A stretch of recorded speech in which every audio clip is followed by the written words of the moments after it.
Hello students, welcome back to my channel now known as NB Chemistry. Today we are going to see the review exercise of unit number 8 which is from chemistry of class 10th.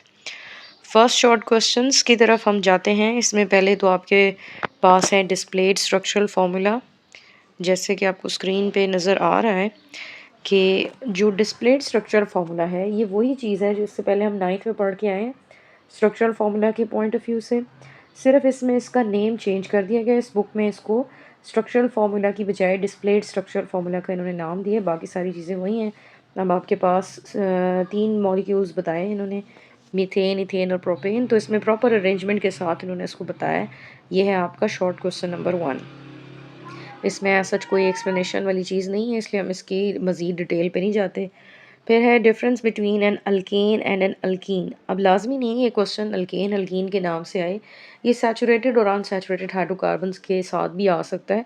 ठीक है, अब इसमें भी यही details हैं। आप different points को लिखेंगे, लेकिन उसमें से जो मेन पॉइंट्स हैं उनको आप इसमें ऐड कर लें। जैसे अल्केन्स में carbon to carbon single bond होता है, और जो आपके अनसैचुरेटेड हाइड्रोकार्बन्स हैं इनमें carbon to carbon double bond होता है। अब ये टाइपिंग के अंदर बॉन्ड जो है हमारा थोड़ा ऊपर चला गया, हम इसको नीचे ले आते हैं। ठीक है, ये हो गया हमारा carbon to carbon double bond. तो जो अनसैचुरेटेड हाइड्रोकार्बन्स हैं उनमें carbon to carbon double bond है और सैचुरेटेड में सिंगल बॉन्ड है। इसके अलावा इनके फ्लेम के बारे में डिस्कस किया गया है कि ये ब्लू कलर शो करते हैं फ्लेम में और नॉन सूटी होते हैं। नॉन सूटी का मतलब इसमें जो ब्लैक सूट है यानी राख जो है वो नहीं होती, और जो अनसैचुरेटेड है इनमें येलो फ्लेम होता है और वो भी ब्लैकिश होता है, इसलिए उसको सूटी फ्लेम कहते हैं। सैचुरेटेड हाइड्रोकार्बन्स हैं ये, यानी इनमें सारे सिंगल बॉन्ड्स हैं और डबल बॉन्ड वाले अनसैचुरेटेड हैं। इसके अलावा इनमें सब्स्टिट्यूशन रिएक्शंस होते हैं। अगर सिंगल बॉन्ड हो तो सब्स्टिट्यूशन होती है, क्योंकि आप उसके अंदर कोई भी चीज़ ऐड नहीं कर सकते, सब्स्टिट्यूट ही होगी। और अल्कीन्स में एडिशन रिएक्शंस होते हैं। इसी तरह अगर ब्रोमीन वाटर के साथ हम रिएक्शन करें तो ये उसको डीकलराइज नहीं कर सकते, जबकि अल्कीन्स में हो जाता है क्योंकि उसमें अनसैचुरेशन होती है। इसको हम नेक्स्ट चैप्टर में डिटेल से पढ़ेंगे कि ब्रोमीन वाटर टेस्ट या KMnO4 का टेस्ट क्या होता है। जनरल फार्मूला दोनों का गिवन है CnH2n+2। अगर आप इसमें से 2 बॉन्ड्स कम कर देंगे हाइड्रोजन के तो वो आपके पास बन जाएगा फार्मूला फॉर अल्कीन। नीचे इसके फार्मूलाज गिवन है।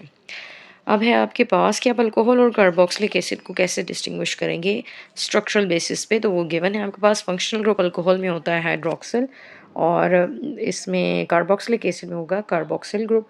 जनरल फार्मूला है इसका ROH, और यहाँ आप COOH के साथ R ऐड कर देंगे। ऑक्सीजन एटम अल्कोहल में एक ही है, कार्बोक्सिलिक में 2 होते हैं, और हाइड्रोक्सिल ग्रुप जो है वो इसके अंदर एक कार्बन के साथ अटैच है। लेकिन कार्बोक्सिलिक ग्रुप जो है उसमें 2 ग्रुप्स होते हैं, कार्बोनाइल और हाइड्रोक्सिल, ये दोनों अटैच होते हैं। पोजीशन है अगर तो हाइड्रोक्सिल ग्रुप पोजीशन के पॉइंट ऑफ व्यू से चेन के अंदर भी हो सकता है, चेन के बाहर भी हो सकता है, लेकिन जो कार्बोक्सिलिक एसिड है ये हमेशा at the start of the chain present होता है। एग्जाम्पल्स गिवन है एथेनॉल और एथेनॉइक एसिड की, आप इसके अलावा भी लिख सकते हैं। फिर आपके पास शॉर्ट क्वेश्चन नंबर 4 कि आपने ये बताना है कि ये कौन सा कंपाउंड है। तो OH का ग्रुप इसमें अटैच है, इट मीन्स कि कोई अल्कोहल है। और कौन सी अल्कोहल है, कार्बन को काउंट कर लें, टोटल इसमें 4 कार्बन है, इसका मतलब है ये ब्यूटेनॉल है। And according to the new rules which are given in the book, आप इसको कह सकते हैं ब्यूटेन 1 ओल। इसकी नेमिंग कैसे करते हैं, जो भी रिस्पेक्टिव अल्केन है, जैसे 4 कार्बन अल्केन ब्यूटेन है, एंड के ई की जगह आप OL लगा दें, और कार्बन 1 पे फंक्शनल ग्रुप है तो हमने इसको 1 ओल कहा है, ब्यूटेन 1 ओल। फिर है the process of esterification. Esterification का मतलब है एस्टर का बनाना। अब इस रिएक्शन में क्या होगा कि आप इसको रिएक्शन को करेंगे किसी भी अल्कोहल के साथ, आप रिएक्ट करवा दें carboxylic acid in the presence of some acid, कोई भी एसिड हो सकता है लाइक सल्फ्यूरिक एसिड वगैरह, ये ज़्यादातर यही यूज़ होते हैं क्योंकि ये डिहाइड्रेशन रिएक्शन है और ये एक बहुत ही अच्छा डिहाइड्रेटिंग एजेंट है। अब जब आप इसका रिएक्शन करेंगे तो जो फर्स्ट इक्वेशन है ये जनरल इक्वेशन है जो इन्होंने दी हुई है, जिसमें OH का ग्रुप है, इसको डिफरेंट कलर से हमने हाईलाइट किया है, और अल्कोहल जो है इसमें एक अल्काइल चेन अलग हमने R' से शो किया क्योंकि कार्बन चेन की लेंथ दोनों में सेम भी हो सकती है, डिफरेंट भी हो सकती है, इसलिए हमने एक को R और एक को R' कह दिया। अब जब रिएक्शन होगा तो आप एस्टर के अंदर जो अल्काइल चेन और कार्बोनाइल ग्रुप है ये सारा का सारा एसिड वाली साइड से पिक करेंगे, और जो OR वाला OR' है ये आपने अल्कोहल से पिक किया है और एलिमिनेट कर दिया हमने वाटर मॉलिक्यूल। अब एक एग्जांपल देखते हैं, जैसे एथेनॉल है, इसका रिएक्शन आपके पास गिवन है C2H5OH और एसिटिक एसिड है जिसको आप एथेनोइक एसिड भी कहते हैं। जब इसका रिएक्शन होगा तो अल्कोहल की साइड से आप H को रिमूव कर दें, कार्बोक्सिलिक की साइड से OH को रिमूव करेंगे। अब जो रिमेनिंग मॉलिक्यूल्स हैं हम उनको एज इट इज़ लिख देते हैं। जैसे एसिड की साइड से अगर ये चीज़ हम हटा दें तो ये बनेगा CH3CO, हमने इसको एज इट इज़ लिख दिया। और अल्कोहल की साइड से C2H5O बचा है तो हम इसको O की साइड से फ्लिप करके स्ट्रक्चर को लिखते हैं, यानी इसको उल्टा करके लिखते हैं OC2H5। ठीक है, तो अल्कोहल को हमेशा ऑक्सीजन वाले पॉइंट से अटैच करते हैं लेकिन उल्टा अटैच करते हैं। और जो एसिड है इसको आप एज इट इज़ अटैच करेंगे, सिर्फ एंड का OH नहीं लिखेंगे। तो ये बन जाएगा आपके पास एस्टर। अब जब नेमिंग करेंगे तो जो डबल O दरमियान में आपको नज़र आ रहे हैं, 2 O, इनके दोनों साइड्स पे जितने भी कार्बन हैं इन्हें देख के आप नंबर करेंगे। जैसे दोनों ऑक्सीजन के आगे जो आपके पास गिवन है कार्बन नंबर वो है C2H5, इसका मतलब एथ का वर्ड आपने यूज़ करना है तो हमने लिख दिया है इसमें इथाइल। इसी तरह इसके पीछे जो आपके पास डबल बॉन्ड O के पीछे जो हैं ये CH3 और C 2 कार्बन है, तो यहाँ पे भी एथ का वर्ड यूज़ होगा। 2 कार्बन के लिए हम कहते हैं इथेन, तो इथेन के ई के जो एंडिंग है आपके पास ई, उसकी जगह हम सुफिक्स लगाते हैं OATE, OAT, तो ये बन जाएगा इथाइल एथेनोएट। ठीक, तो हमने हाफ पार्ट जो है वो उठाया है ये वाली साइड अल्कोहल से, तो हमने इथाइल का नाम दिया है। और जो दूसरा पार्ट है ये हमने उठाया है एसिड से, तो हमने इसको एथेनोएट का नाम दिया है। ठीक है, ये हो गया हमारे पास एस्टेरिफिकेशन का रिएक्शन। ठीक है, अब ये आपको एक प्रॉपर डिस्क्रिप्शन देगा, लाजमी नहीं आप थर्ड एग्जाम्पल भी लिखें, ये मैंने सिर्फ आपको एक्सप्लेन करने के लिए बताया है कि वाटर मॉलिक्यूल कैसे बनता है। जैसे ये एथेनोइक एसिड का फॉर्मूला है, इसका स्ट्रक्चर ओपन करके हमने लिखा है, यहाँ से ये OH और ये जो है प्रोपेनॉल का फार्मूला है, यहाँ से हमने खाली H को रिमूव किया है, ये मिल के वाटर बना देंगे। अब ये जब आप निकाल देंगे यहाँ से, ये बन गया H2O। जितना भी रिमेनिंग मॉलिक्यूल है उसको आप एज इट इज़ रिपीट कर देंगे। जो आपके पास एसिड की साइड है वहाँ से आपके पास बचा है ये वाला हिस्सा CO और उसके पीछे CH3 है, तो यहाँ से हमने ये CO और इसके पीछे CH3 एज इट इज़ लिख दिया। और O के आगे 3 कार्बन है विद हाइड्रोजन, ये अल्कोहल की साइड है, तो हमने इस साइड पे ऑक्सीजन और इसके आगे लाइन से सारे आपके जो हाइड्रोजन उनको लगा दिया। ये बन गया आपके पास बिकॉज ऑफ 3 कार्बन, ये ऑक्सीजन के आगे 3 कार्बन है तो प्रोपाइल, और ऑक्सीजन के पीछे 2 कार्बन की चेन है तो इसको हमने इथेन से एथेनोएट कहा है। अब हम आते हैं नेक्स्ट क्वेश्चन पे कि आपने स्ट्रक्चरल फार्मूला बताना है कंडेंस फॉर्म में गिवन है आपके पास, इसका डिस्प्लेड फार्मूला बताना है। तो 3 कार्बन है हमारे पास और सब में सिंगल बॉन्ड है, तो इट्स सिंपल, ये प्रोपेन है। तो आपके पास प्रोपेन का फार्मूला गिवन है, 3 कार्बन्स को लगाया आपने, तीनों को सिंगल बॉन्ड से ज्वाइन कर दिया और आपने इसके साथ हाइड्रोजन अटैच कर दी to satisfy the valency. Now the differences between the ethanol and ethanoic acid. तो एथेनॉल में OH का ग्रुप लगेगा और एथ का मतलब है 2 कार्बन की चेन है, वो आपने लगा दी, इसी का स्ट्रक्चरल या कंडेंस फार्मूला आगे गिवन है। एथेनोइक एसिड में सिर्फ आप क्या करेंगे, फर्स्ट कार्बन पे C double bond O, OH का ग्रुप लगाएंगे और उसके पीछे 1 कार्बन की चेन है, टोटल मिला के 2 कार्बन है, और कार्बोक्सिलिक ग्रुप की वजह से यानी COOH ग्रुप की वजह से हम इसको एथेनोइक एसिड कहते हैं। Now the next is identify the type of organic compounds and give their structural formulas। कि आपने ये बताना है कि कौन सा ऑर्गेनिक कंपाउंड है, उसकी क्या टाइप है यानी क्लास ऑफ कंपाउंड क्या है, और उसका स्ट्रक्चरल फॉर्मूला बताएंगे यानी कंडेंस फॉर्म। तो फर्स्ट जो है वो प्रोपाइन है, तो इसके एंड का YNE बताता है कि ये अल्काइन है, तो ये अल्काइन ग्रुप से बिलोंग करता है। और प्रॉप का मतलब इसमें 3 कार्बन है, तो आप 3 कार्बन चेन बनाएं और उसमें कहीं से भी आप काउंटिंग स्टार्ट कर सकते हैं, उसके साथ आपने 1 कार्बन में ट्रिपल बॉन्ड बना दिए। Then we have propanoic acid. Propanoic acid में ओइक एसिड ये बता रहा है कि कार्बोक्सिलिक एसिड है। कार्बोक्सिलिक एसिड में propane means it has 3 carbon, तो 3 कार्बन का मतलब है पहला कार्बन तो फंक्शनल कार्बन हो गया COOH, उसके जो पीछे आपके पास आ गया वो है CH2 और टर्मिनल कार्बन है CH3, तो टोटल मिला के 3 कार्बन है, इसलिए ये प्रोपेनोइक एसिड है। फिर हम आते हैं इस अगले पे, ये है प्रोपेन टू ओल। ओल से आपको पता चलेगा ये अल्कोहल है, तो आपने लिख दिया अल्कोहल है, और प्रोपेन का मतलब 3 कार्बन की अल्कोहल है, तो आपने 3 कार्बन्स लगा दिए चेन के अंदर। टू ओल का मतलब है सेकंड कार्बन पे OH है, तो जो कार्बन नंबर 2 है आपका ये वाला, इसके साथ हमने सेंटर में OH लिख दिया ब्रैकेट के अंदर।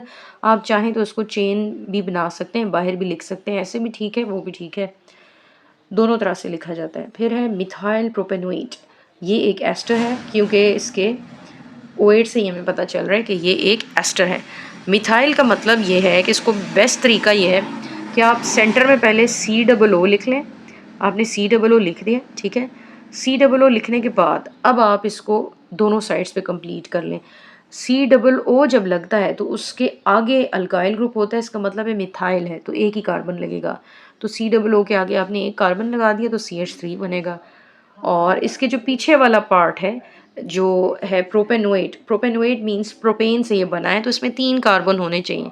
तो एक तो कार्बन वो हो गया जो COO के साथ है, क्योंकि ये भी फंक्शनल ग्रुप का हिस्सा है। इसके अलावा 2 और होंगे तो ये टोटल मिलके 3 कार्बन बनेंगे। तो ये COO वाला पहला कार्बन, CH2 दूसरा कार्बन और CH3 तीसरा कार्बन, ये मिला के बन जाएगा मिथाइल प्रोपेनोएट। फिर है identify the compound which has the name but two yne. तो ईन से आपको पता चलेगा कि ये एक अल्कीन है, आपने सिर्फ इसका नाम बताना है, तो उसका नाम अल्कीन है। फिर है नंबर 10 कि आपने स्ट्रक्चरल फॉर्मूला बताना है ब्यूट 1 ईन और ब्यूट 2 ईन का, और इसका डिफरेंस बताना है। तो सिंपल है, ब्यूट 1 ईन का मतलब है 4 कार्बन चेन है जिसमें कार्बन 1 के बाद डबल बॉन्ड है, तो आपने यहाँ डबल बॉन्ड लगाया है। और ब्यूट 2 ईन में अगेन 4 कार्बन चेन है जिसमें कार्बन 2 के बाद डबल बॉन्ड है, तो आपने ऐसे लगा दिए हैं।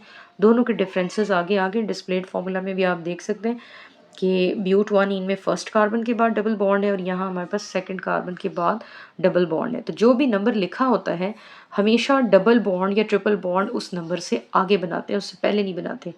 तो इसका जो मेन डिफरेंस है वो ये है कि इनकी पोजीशन डिफरेंट है दोनों डबल बॉन्ड की, एक में 1 कार्बन के बाद और एक में 2 कार्बन के बाद है, तो ये दोनों पोजीशन आइसोमर है, ठीक है। कुछ और डिफरेंसेस भी लिखे हुए हैं इसके अंदर जो आपके पास सामने गिवन है कि ये जो अल्कीन है 1 वाली, ये टर्मिनल अल्कीन है। टर्मिनल का मतलब कि उसके एक एक किनारे पे बॉन्ड बना हुआ है फंक्शनल ग्रुप का। और ब्यूट 2 ईन जो ये इंटरनल है क्योंकि इसके दरमियान में बना हुआ है। स्ट्रक्चर में जो ब्यूट 1 ईन है ये एसिमेट्रिकल है, यानी आप इसको इक्वल हाफ में डिवाइड नहीं कर सकते। और ब्यूट 2 ईन जो ये सिमेट्रिकल है, आप इसको दरमियान से कट करेंगे तो एक ही जैसा स्ट्रक्चर आएगा। फिर है ज्योमेट्रिकल आइसोमेरिज्म, तो ये सिस ट्रांस आइसोमेरिज्म शो करता है, यानी जो कार्बन डबल बॉन्ड कार्बन है अगर वो ब्यूट 2 ईन में आप दरमियान से कट करें तो वो 180 डिग्रीज पे दोनों में एक ही जैसे आपको जो कंपाउंड्स हैं एटम्स हैं वो शो करेगा। ये भी हम आगे पढ़ेंगे इसको डिटेल से, अभी के लिए यहाँ तक आपको सिर्फ इतना पता होना चाहिए। आइसोमर्स हम डिस्कस कर चुके हैं, ये एक दूसरे के पोजिशन आइसोमर्स हैं। फिर है G displayed the draw the displayed formula of ethyl butanoate. तो अभी मैंने आपको बताया है कि इथाइल ब्यूटेनोएट को बनाने का तरीका क्या है कि आप COO पहले लिख लें, फिर उसके साइड पे बाकी के ग्रुप्स को डिसाइड कर लें। तो ब्यूटेन से आपको पता लगेगा इसमें 4 कार्बन है, और इथाइल का मतलब कि इसकी जो अल्कोहल है वो आपके पास 2 कार्बन वाली है, ठीक है। तो पहला काम आपने क्या करना है, सेंटर में जहाँ फंक्शनल ग्रुप आता है वो पहले बना लें। तो फंक्शनल ग्रुप में आपने ये लिख दिया C double bond O and O, ठीक है। अब जो दोनों ऑक्सीजन है C डबल बॉन्ड O के साथ तो कुछ नहीं लगेगा, O से आगे लगेगा जो अल्कोहल वाली साइड है। तो उसमें 2 कार्बन थे क्योंकि इथाइल लिखा हुआ था, तो आपने इथाइल की जगह 2 कार्बन चेन लगा दी। और इससे पीछे जो कार्बन की चेन लगनी है जो एसिड की है उसमें उन्होंने बताया हुआ था ब्यूटेनोएट। इसका मतलब एक कार्बन तो ये खुद हो गया जो फंक्शनल ग्रुप में लगा हुआ है, 3 इसके पीछे हैं, टोटल मिला के 1 2 3 4 कार्बन है, तो ये बनेगा ब्यूटानोएट। तो ये बन गया इथाइल ब्यूटानोएट। फिर है जी अल्कोहल और कार्बोक्सिलिक एसिड, कि आप इससे एस्टर कैसे बनाते हैं, तो ये सेम रिएक्शन है जो हमने इससे पहले पढ़ा है। अल्कोहल और एस्टर को मिक्स करें, अल्कोहल का हाइड्रोजन रिमूव कर देते हैं और एसिड में से OH रिमूव करते हैं, और दोनों को आप आपस में ज्वाइन करेंगे तो ये आपके पास बन जाएगा इथाइल एथेनोएट। अब हम इसको डिटेल से देख चुके हैं इसलिए हम दोबारा नहीं डिस्कस करें, just to save the time. फिर है identify the compound and its type. अभी कंपाउंड गिवन है आपके पास जिसमें टोटल 1 2 3 4 कार्बन है और उसके सेकंड कार्बन के बाद ट्रिपल बॉन्ड है। उन्होंने अब पूछा है कि ये कंपाउंड का नाम बताना है आपने और टाइप बतानी है। तो टाइप आपको पता है, इसमें ट्रिपल बॉन्ड है तो ये अल्काइन है। और जब नाम लिखेंगे तो 4 कार्बन है, आपने लिखा 4 के लिए ब्यूट, और सेकंड कार्बन पे ट्रिपल बॉन्ड है तो 2 आइन, ब्यूट 2 आइन ये इसका नाम है। आप इसको 2 ब्यूटाइन भी कह सकते हैं, वो पुराना मेथड है, ये हमारा न्यू मेथड है। Then we have design the synthesis pathway for converting 1 butanol या butane 1 ol into but 1 ene, कि आपने अल्कोहल से अल्कीन बनानी है। सो व्हेन तो आपने अल्कोहल से अल्कीन बनानी है। So whenever we have such type of scenario जिसमें अल्कोहल से अल्कीन बनानी हो तो डिहाइड्रेशन रिएक्शन होता है, यानी इसमें से वाटर मॉलिक्यूल को रिमूव किया जाता है, ठीक है। अब उसके लिए एक ख़ास टेम्परेचर चाहिए। वो डिपेंड करता है कि आप क्या डिहाइड्रेटिंग एजेंट यूज़ करें। जैसे अगर यहाँ हमने सल्फ्यूरिक एसिड यूज़ किया है तो आपका ये रिएक्शन 170 डिग्री सेंटीग्रेड पे हो जाएगा। ठीक है, कोई ज़्यादा पावरफुल एजेंट यूज़ करेंगे तो कम में भी हो सकता है। तो आपने इसमें बना दिया, ब्यूटेनॉल बनाना है तो आपने 4 कार्बन्स अटैच किए। कार्बन नंबर 1 पे उन्होंने कहा था OL है यानी OH ग्रुप है, तो आपने 1 ब्यूटेनॉल बना दिया। जब रिएक्शन करेंगे आप तो ये जो आपका फर्स्ट कार्बन है यानी ये वाला फंक्शनल कार्बन, यहाँ से आप OH रिमूव करेंगे और इससे जो पिछला कार्बन है यहाँ से आप हाइड्रोजन रिमूव करेंगे। जब OH और H मिलेंगे तो ये वाटर बना देंगे। अब जो रह जाएंगे कंपाउंड वो एज इट इज़ लिखें। यहाँ से आपने CH3 CH2 CH2 as it is लिखा, CH3 CH2। यहाँ से एक हमने हाइड्रोजन रिमूव किया हुआ था तो उसकी जगह CH लिख देंगे। और यहाँ से OH रिमूव हो गया हुआ है तो सिंपल CH2 लिखेंगे। आपने एक वाटर मॉलिक्यूल इसमें से रिमूव कर दिया है तो उसकी जगह आपने एक बॉन्ड क्रिएट कर देना है। तो यहाँ पे बन जाएगा आपके पास डबल बॉन्ड। तो ये जो हमारा नया कंपाउंड बन गया है ये है आपका ब्यूटीन, और कार्बन 1 के आगे डबल बॉन्ड है तो हम इसको ब्यूट 1 ईन या फिर ब्यूटीन भी कहते हैं। अब हम आते हैं लॉन्ग क्वेश्चंस पे। लॉन्ग क्वेश्चन नंबर 1 में they have ask you about the significance of functional groups, कि फंक्शनल ग्रुप क्यों इंपॉर्टेंट है। तो बहुत सारे पॉइंट्स इसमें गिवन हैं। अब आप इसके स्क्रीनशॉट्स रख सकते हैं, इट्स अप टू यू। अगर आप इसको यहाँ से तैयार कर लेते हैं तो बहुत अच्छी बात है। थोड़ा सा मैंने आपके लिए इसको समराइज़ भी किया था। Let me just go back to the actual article. जो इसका ये जो टेबल है ये इसका एक समराइज्ड वर्जन है। अगर आप इसको यहाँ से प्रिपेयर करते हैं तो ये बहुत ही ज़्यादा आसान है इसको याद करना। जैसे पहला पॉइंट ये है कि ये इसलिए इंपॉर्टेंट है कि ये प्रॉपर्टीज़ के बारे में बताता है कि फ़िज़िकल या केमिकल प्रॉपर्टीज़ क्या हैं। जैसे अल्कोहल की सॉल्युबिलिटी आपको OH की वजह से आपको पता लगेगा, ये हर जगह डिज़ोल्व हो जाते हैं अगर पोलर कंपाउंड हो तो। जैसे पानी में अल्कोहल मिक्स हो सकती है। इसी तरह क्लासिफिकेशन में हेल्प आउट करते हैं, यानी आप डिफरेंट कैटेगरीज़ में डिफरेंट जो फंक्शनल ग्रुप्स हैं उनको डिवाइड कर सकते हैं। इसके अलावा ये प्रिडिक्शन ऑफ रिएक्शंस में हेल्प करते हैं कि अगर आपको फंक्शनल ग्रुप पता है तो आपको ये भी पता लग जाएगा कि कौन सा रिएक्शन ये कर सकते हैं। इसके अलावा आपको IUPAC नेमिंग में भी ये हेल्प आउट करते हैं। ठीक है, कुछ फंक्शनल ग्रुप्स की एग्जांपल नीचे गिवन है, ये भी आप बता सकते हैं। कि प्रॉपर 6 मार्क्स का क्वेश्चन आपका प्रिपेयर हो गया। अब इसको आप यहाँ से आगे पेपर में सॉल्व कर सकते हैं। फंक्शनल ग्रुप्स गिवन है, इसमें इनके नाम गिवन है और कुछ कंपाउंड्स की एग्जांपल गिवन है। ठीक है, इट्स अप टू यू कि आप सारा लिख लेते हैं और आपकी मर्ज़ी, आप इसमें कोई सी 3 एग्जांपल्स भी लिख सकते हैं।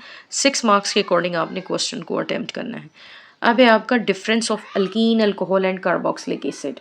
अब इन सब के आपने स्ट्रक्चरल फार्मूलाज की बेसिस पे डिफरेंसेस बताने। तो हमने टाइप्स बता दी हैं सारी एक साइड पे। जैसे अल्कीन है तो इसका फंक्शनल ग्रुप होगा डबल बॉन्ड और जनरल फार्मूला इसका गिवन है। आगे एग्जांपल गिवन है CH2 डबल बॉन्ड CH2। इसके अलावा भी आप लिख सकते हैं। आइडेंटिफिकेशन यही है कि इसमें डबल बॉन्ड है। अल्कोहल का फंक्शनल ग्रुप होता है OH। इसका जनरल फार्मूला जो है आपने 9th में पढ़ा हुआ है, ये वही वाला है CnH2n+1 और इसके साथ OH अटैच कर लें। एग्जाम्पल आप इसमें कोई भी ऐड कर सकते हैं। हमने फ़िलहाल जो एग्जाम्पल लिखी है ये एथेनॉल की है क्योंकि इसमें 2 कार्बन है। इसी तरह कार्बोक्सिलिक एसिड का फंक्शनल ग्रुप है COOH। इसका भी यही फार्मूला है, 2n+1 हाइड्रोजन में ऐड करके बाकी आप कार्बन चेन को अटैच कर लें with a carboxylic group. Example आप कोई भी लिख सकते हैं। यहाँ एथेनोइक एसिड की गिवन है, ये भी आप यूज़ कर सकते हैं। फिर है again the reaction between alcohol and carboxylic acid to form ester. अब ये वही वाला रिएक्शन है, दोबारा रिपीट हो रहा है जो हमने पहले पढ़ा था। तो आपने देखा एक ही चीज़ जो है वो बार बार रिपीट हो रही है क्योंकि ये बहुत ज़्यादा इंपॉर्टेंट है कि आप अल्कोहल और एस्टर का रिएक्शन करें। अल्कोहल में से हाइड्रोजन और कार्बोक्सिलिक एसिड में से OH को रिमूव करें और दोनों कंपाउंड्स को आपस में जोड़ दें। ठीक है, जिस सीक्वेंस में ये लिखे हुए हैं उस सीक्वेंस में आप एसिड को लिखें और अल्कोहल को ऑक्सीजन की साइड से उल्टा करके लिखेंगे तो आपके पास गिवन एस्टर बन जाएगा। ठीक है, अब ये इसकी प्रेजेंटेशन का तरीका है। आप इस तरह पेपर में लिखेंगे तो आपके मार्क्स के चांसेस बढ़ जाएंगे। जैसे कंडीशंस आप पहले बता दें। कंसनट्रेटेड सल्फ्यूरिक एसिड जो है ये इसका कैटलिस्ट है और हीट जो है वो आपने मिक्सचर को करना होता है तो हीट भी इसके कंडीशंस का पार्ट है। अब एस्टर कहाँ कहाँ यूज़ होते हैं, जो because of their unique and Frooti smell ये परफ्यूम्स में यूज़ होते हैं, फ्लेवर्स में यूज़ होते हैं और सॉल्वेंट्स है बहुत अच्छे, बहुत सारी चीज़ों में इस्तेमाल कर सकते हैं। फिर है formation of ester from ethanol and propanoic acid. अब आपको कंडीशन भी उन्होंने दे दी है कि आप एस्टर बनाएं, लेकिन यूज़ क्या करना है, एथेनॉल और प्रोपेनॉइक एसिड को। एथेनॉल का फॉर्मूला आप जानते हैं C2H5OH है, आप अलग अलग भी लिख सकते हैं, और प्रोपेनॉइक एसिड है CH3CH2COOH, इस तरह भी लिख सकते हैं। रिएक्शन आपके लिए मैंने हाईलाइट कर दिया है, थोड़ा सा बोल्ड कर दे करके इसको थोड़ा और जूम इन करते हैं। लेट्स सी, अगेन वही रूल है कि एसिड में से आप OH को रिमूव करें और अल्कोहल में से H को रिमूव करें, ठीक है। बाकी स्ट्रक्चर रिपीट हो जाएगा। यहाँ से CH3 आपने यहाँ लिखा CH3, ये CH2 उठा के यहाँ लिख दिया CH2, ये CO आपने उठा के लिख दिया यहाँ CO। अब ये वाली जो चीज़ थी ये हम रिमूव कर चुके हैं, इसमें से ये नहीं है, ठीक है। और ऑक्सीजन का ये वाली जो साइड है यहाँ से इसको उल्टा करके आप दूसरी साइड पे लिख दें, डायरेक्ट ऑक्सीजन के साथ O, ये आ गया O, और C2H5 as is C2H5, water आपने इसमें से रिमूव कर दिया, ये बन गया आपका एस्टर, ठीक है। तो अब आप इस जब नेमिंग करेंगे तो इस साइड की नेमिंग अलग करेंगे, जो दो ऑक्सीजन के आगे कार्बन चेन है ये अलग से नेम होगी, ये है इथाइल क्योंकि 2 कार्बन है, और दोनों ऑक्सीजन के पीछे जो कार्बन है 1 2 3 ये अलग से नेम होंगे। ये प्रोपेन से प्रोपेनोएट है, ठीक है। तो हमारा जो एस्टर बना है उसका नाम नीचे लिखा हुआ है हमारे पास, ये है इथाइल प्रोपेनोएट, ठीक। अब इनके आगे डिफरेंसेस उन्होंने कहे थे आपको कि आपने डिस्प्लेड और कंडेंस फार्मूला भी बताना है, वो भी आपके लिए मैंने लिख दिया है, दोनों को अलग-अलग करके लिख दें। कंडेंस फार्मूला ऊपर लिखा हुआ है वो आपको पता है, डिस्प्लेड फार्मूला में आपने इसको ओपन कर दिया, C डबल बॉन्ड OOH, ये आपकी कार्बोक्सिलिक एसिड की फंक्शनैलिटी है, 2 कार्बन चेन इसके पीछे है, तो टोटल 3 कार्बन की वजह से ये प्रोपेनॉइक एसिड है। इसी तरह 2 कार्बन चेन में जब आप OH को ऐड करेंगे तो ये बन जाएगा एथेनॉल। अब हम आते हैं इसके फॉर्मूले की तरफ कि इसमें एस्टर का फॉर्मूला कैसे लिखेंगे। तो ये एस्टर की कंडेंस फॉर्म लिखी हुई है, इसी का आपने स्ट्रक्चर ओपन करना है। फर्स्ट CH3 है तो तीनों हाइड्रोजन के बॉन्ड्स अलग बता दें, सेकंड कार्बन के 2 हाइड्रोजन अलग बता दिए, फिर है C double bond O and O। आप इसको इस तरह भी लिख सकते हैं जैसे मैंने लिखा हुआ है, और आप इसको स्ट्रेट चेन में भी लिख सकते हैं। ये टेढ़ा मेढ़ा करके जब हम लिखते हैं इसको, this is just for the sake of the beauty या for the sake of the beauty of expression, कि आपने इसको थोड़ा सा अपने प्रेजेंटेशन को इम्प्रूव करना है, ठीक है। आप चाहें तो आप इसको सीधा भी लिख सकते हैं, that's not a hard and fast rule कि आपने इसको ऐसे ही करना है, तो आप इसको सीधा भी लिख सकते हैं।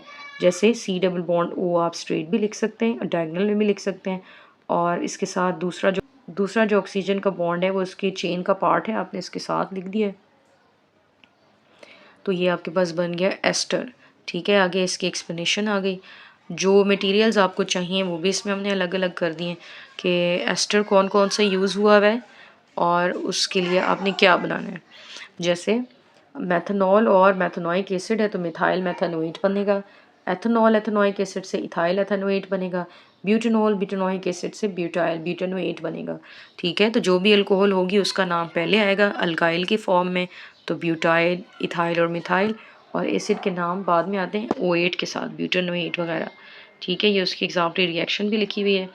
फिर है significance of suffixes in organic chemistry, कि ऑर्गेनिक केमिस्ट्री में सुफिक्स का क्या फ़ायदा होता है। डिफरेंट सुफिक्सेस लिखे हुए हैं, जैसे अल्कीन के लिए अल्कीन, अल्काइन, अल्कोहल्स, और कार्बोक्सिलिक एसिड्स के लिए उनके फंक्शनल ग्रुप्स भी हमने अलग करके लिख दिए हैं अलॉन्ग विद सम एग्जांपल्स।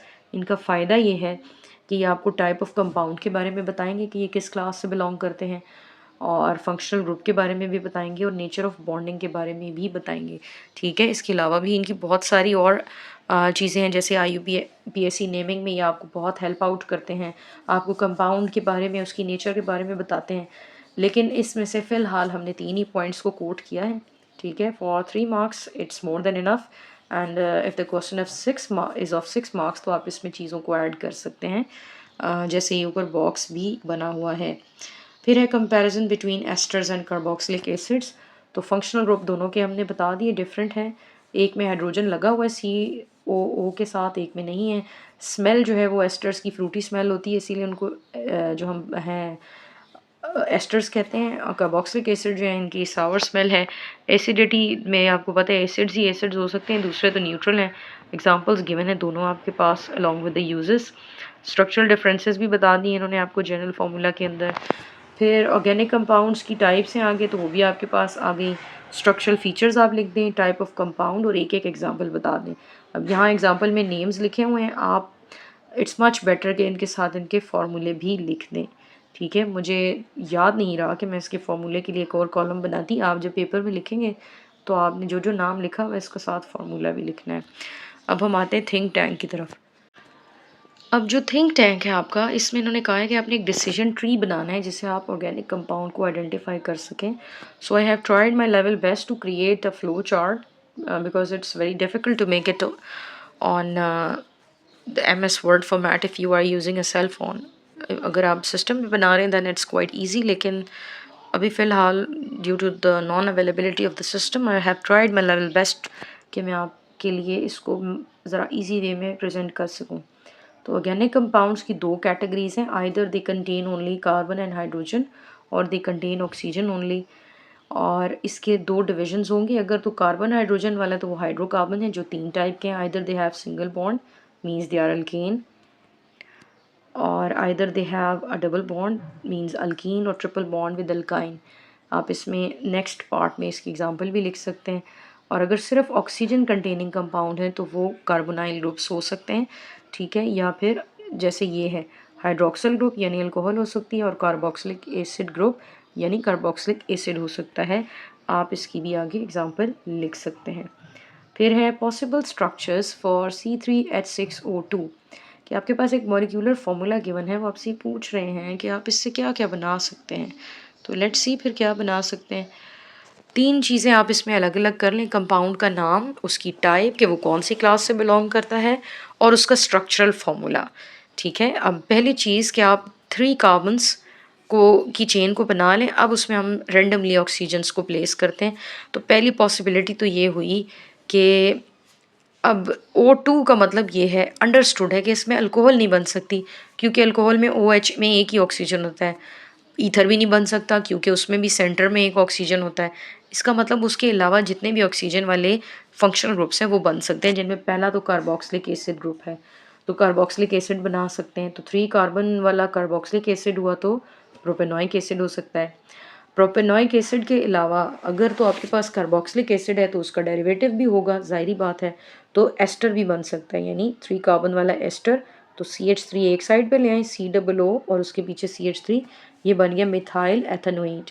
ठीक है, अगर मिथाइल एथेनोएट बन रहा है तो हमने क्या किया हुआ है कि जो अल्काइल चेन है जो हम फर्स्ट हाफ में लिखते हैं उसमें हमने एक कार्बन रखा है, और कार्बोक्सिलिक एसिड वाले में यानी जो एथेनोएट वाला हिस्सा है उसमें 2 कार्बन्स रखे हैं।